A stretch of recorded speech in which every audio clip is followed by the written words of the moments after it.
Hello, I'm in a 2007 Mercedes E-Class, and today I'm going to show you how to open the hood.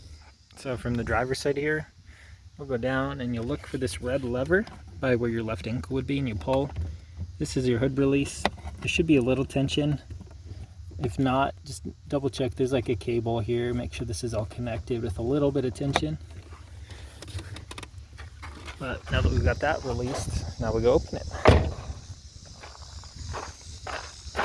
Alright, so from here, most vehicle models, there's a latch somewhere right around in here. On this particular one, it's here. So you'll pull, and then as you pull, you'll lift the hood up. That's it. It's got these little hydraulics. Hopefully yours are working, so it'll hold it up for you. But anyways, this is the mechanism that's normally latching it. And this is what we were pulling a minute ago. Sometimes if this is a little off center, or the hood's a little off center, you might have issues. Otherwise, make sure there's no debris stuck in here, or maybe WD-40 or something to loosen it up. This is what it's hooked onto. Same thing, make sure everything's centered properly if you're having issues.